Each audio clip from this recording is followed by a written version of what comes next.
À chaque fois que je suis dans l'adoration, à chaque fois que je me retrouve dans un moment d'ambiance, parfois je me dis en moi, peut-être si on continue de louer l'Éternel, peut-être si on continue d'adorer l'Éternel, pendant un très long moment, ça peut arriver que nos pieds puissent quitter l'espace, que nous puissions se connecter avec les cieux. Moi, je pense que c'est possible. C'est dans ces moyens que l'Éternel,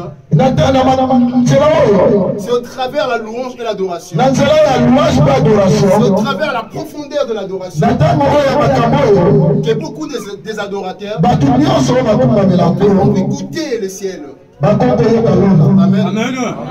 En tout cas, ce sont des moments précieux où nous devons vraiment s'attacher. Donc aujourd'hui, je suis venu, c'est simplement pour vous exhorter. Là, c'est juste une petite exhortation que je l'ai tirée des psaumes. C'est juste une petite exhortation. Mais surtout, je suis venu pour t'annoncer quelque chose. Et en même temps, pour te prévenir. Parce que l'Éternel est bon. Réellement, l'Éternel est bon. Alors, je suis venu te prévenir que lorsque tu vas sentir la bonté de l'Éternel, lorsque tu vas goûter la bonté de l'Éternel, après la réunion d'aujourd'hui, je ne suis pas en train de parler en 2018. C'est après la réunion d'aujourd'hui, toi tu vas sentir, tu vas voir les bontés de l'Éternel. Et après avoir senti les bontés de l'Éternel, Dieu m'a envoyé aujourd'hui simplement pour te prévenir, pour te montrer comment tu marcheras avec les bénédictions de l'Éternel. Amen. L'Éternel est bon. Alléluia. L'Éternel est bon. L'Éternel est bon. Il est bon pour moi. Zamba bien aimé. On peut s'asseoir là où nous sommes. Prenons nos livres. Psaume. Chapitre 34. Chapitre 34.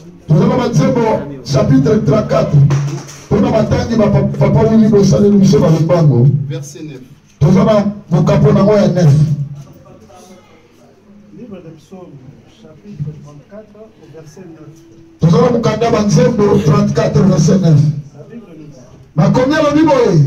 Sentez et voyez combien l'Éternel est bon. Heureux l'homme qui cherche en lui son refuge. Craignez l'Éternel, vous ses saints, car rien ne manque à ceux qui le craignent. Je peux t'arrêter là. Amen. Voilà. Psaume 34, verset 9. Amen. Je dis au nom du Seigneur Jésus. Sentez et voyez combien l'Éternel est bon. Heureux l'homme qui cherche en lui son refuge. La Bible dit sentez et voyez combien l'Éternel est bon. Donc je disais, après l'équipe d'aujourd'hui, tu vas sentir. Parce que depuis que tu es venu dans la vie chrétienne, depuis que tu es devenu l'enfant de Dieu, je ne crois pas que tu as pu écouter ou sentir les bontés de l'Éternel. Je suis en train de dire à quelqu'un que les bontés de l'Éternel, on peut les sentir, on peut les voir. De la même manière, on peut sentir ou goûter une nourriture C'est de la même manière que nous pouvons sentir et nous pouvons voir les bontés de l'Éternel. Amen. Amen. Depuis que tu es venu dans la vie chrétienne, c'est toujours de l'amertume dans ta vie. Depuis que tu es venu dans la vie de l'Éternel, tu es là juste pour entendre le témoignage de Dieu. Mais aujourd'hui, je suis en train de te dire qu'après les cultes d'aujourd'hui, quelqu'un va sentir. Tu seras quelque part.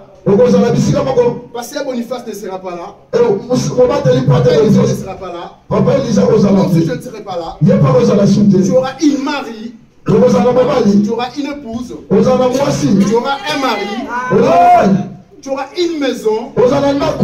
On peut t'ouvrir même la porte. Tu auras des serviteurs pour toi. Mais je vais te dire une chose. Lorsque tu vas sentir ces choses, la Bible dit ceci. Sentez et voyez combien l'Éternel est bon. Et l'homme qui cherche en lui son refuge. Les bontés de l'Éternel, on peut les sentir, on peut les voir. Quelqu'un regardera autour de lui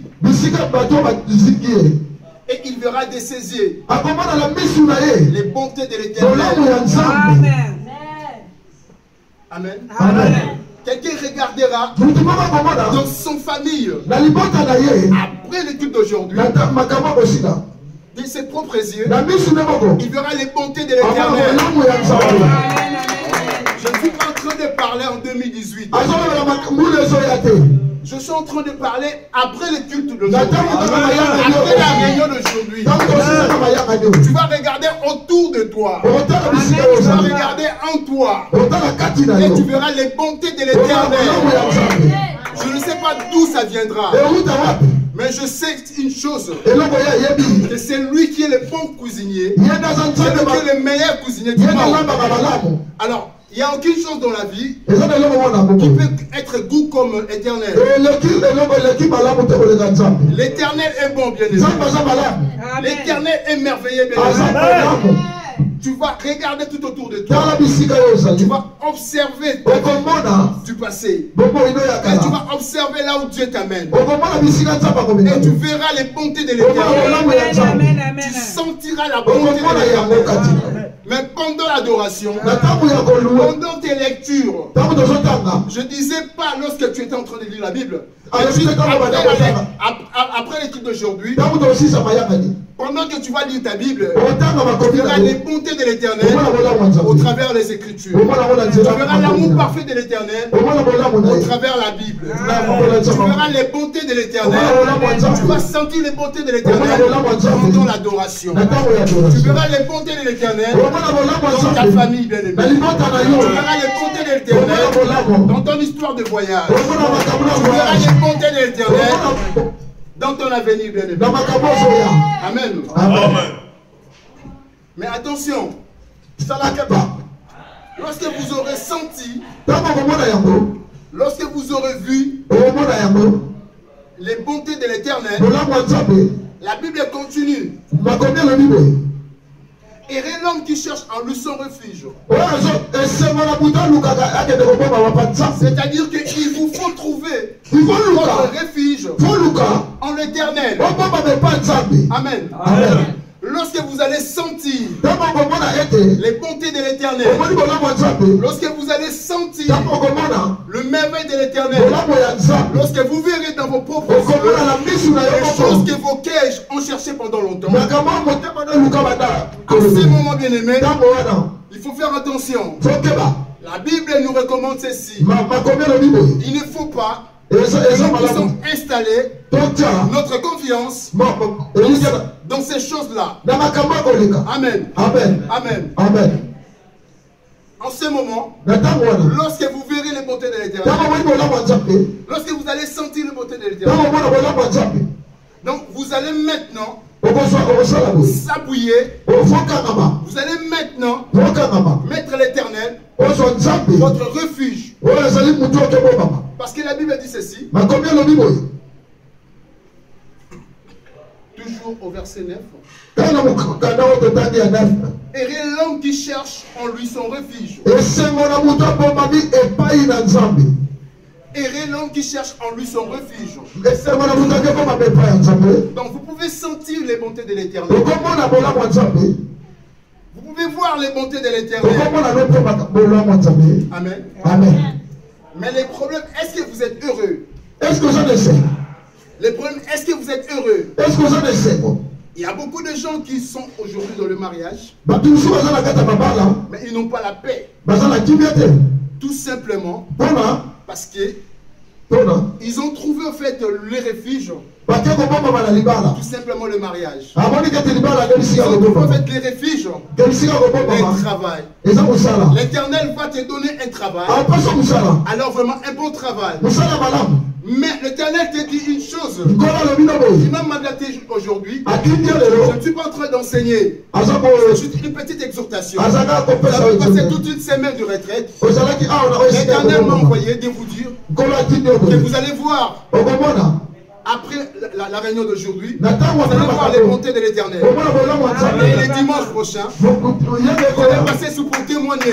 Mais le problème qui est là, vous allez maintenant mettre toute votre confiance en l'Éternel. Que l'Éternel soit votre refuge. Amen, papa. Vous savez, la Bible dit que les bontés de l'Éternel, que la bénédiction ne vient ni de l'Orient, ni de l'Occident. Mais la bénédiction de l'Éternel, elle vient de l'Éternel. Amen. Et la Bible ajoute, elle ne se fait suivre dans quel chagrin. Amen. Mais comment ça ne se fait suivre dans quel chagrin? Si vous ne mettez pas l'Éternel votre refuge, si vous ne faites pas plus tard l'Éternel votre refuge. Amen. Amen. Parce que vous pouvez sentir les bontés de l'Éternel. Vous pouvez voir dans vos propres yeux le miracle de l'Éternel. Et après, vous êtes toujours malheureux. Vous n'avez pas la paix dans votre vie. Tout simplement parce que vous avez oublié quelque chose de primordial. Heureux l'homme qui cherche en lui son refuge. Tu verras les beaux enfants que l'Éternel va te donner. Tu auras des filles très intelligentes. Tu auras une famille confortable. Une meilleure famille. Où il y aura l'ambiance de Dieu. Vous allez vivre dans l'amour de Dieu. Où il y aura une adoration. Vous allez manquer de rien, bien-aimé. Et vous aurez plein de fleurs. Vous serez comme des exemples. Vous serez une famille exemplaire. Vous serez une référence dans votre génération. Vous serez une référence dans votre famille. Vous serez une référence dans votre église.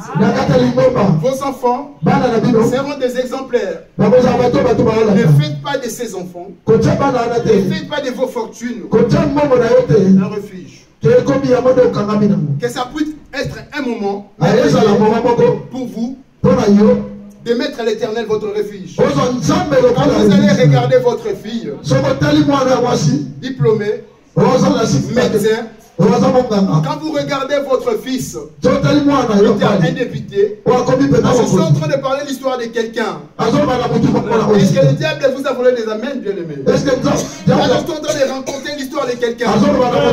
Lorsque vous allez voir vos enfants, les médecins, les députés, que ces moments-là, l'Éternel puisse devenir pour vous un énorme refuge, bien-aimé. Amen. Amen. Amen. L'Éternel m'a mandaté aujourd'hui pour dire à quelqu'un d'être prudent. Parce qu'il sera bousculé par les bénédictions de l'Éternel. Amen. Amen. Il y aura des bousculades, des bénédictions de l'Éternel. Amen, papa. Amen. Amen. Mais il faut faire attention. Il faut faire beaucoup attention. Que tu trouves toujours ton plaisir en l'éternel. Ça me fait très mal aujourd'hui. Ça fait très mal. Aujourd'hui, nous n'avons plus l'amour de la parole. Nous avons plus l'amour de la parole. Quand on regarde aujourd'hui, combien ont des Bibles entre leurs mains? Comment nous pouvons faire l'éternel que nous ne voyons pas notre refuge? Si nous n'avons même pas la Bible. Amen. Amen. Ça fait très mal. Vous savez que Ève, au jardin d'Éden, Dieu lui a donné une parole. Dieu a donné à l'homme une parole, ainsi qu'à sa femme. Et le diable, lorsqu'il est venu pour tenter, alors le diable est dans son armure, le diable est dans son jupicière, dans sa stratégie. Qu'est-ce qu'il avait fait, le diable? Il a cherché tout simplement à cibler et à attaquer la parole. Amen. Amen. Il a dit à Ève, est-ce que Dieu ne vous a pas dit quelque chose? Est-ce que Dieu ne vous a pas dit de manger cet arbre? Alors Ève a répondu, Dieu nous a dit de manger cet arbre. Pardon, Dieu nous a dit de ne pas manger de cet arbre. Amen. Amen. Alors, le diable continue à s'aimer la doute dans la vie de Ève. Il a dit non. Si vous mangez cet arbre, si vous en mangez, vos yeux, vous allez bien voir. Le diable n'a fait que s'aimer la doute. Et depuis lors jusqu'à aujourd'hui, il y a la doute dans la parole. Il y a la doute dans l'église. Par exemple, du Maroc. Vous êtes venus ici. C'est juste pour le voyage. Vous êtes là. Vous cherchez de quoi vivre. Ce n'est pas vous. Ce n'est pas le Maroc. Mais c'est le diable. Depuis l'origine. Ce qu'il a fait dans l'homme, c'est juste injecter une goutte de la doute dans la parole. Et c'est à ce moment qu'il y a eu la chute. C'est en ce moment qu'il y a eu la déchéance. Le diable n'a pas attaqué le mariage d'Adam et Ève. Vous continuez à récupérer les mariages arrachés. Mais le diable, lui, il attaque la foi. Il attaque la parole. Mais aujourd'hui, les chrétiens ne comprennent pas que la seule arme que le diable a peur, c'est la parole de Dieu. C'est la Bible. Amen. La Bible dit dans le livre de Corinthiens, on va prendre le Corinthiens. Bien, mais moi particulièrement j'aime la parole. Amen. Amen. 2 Corinthiens, pardon.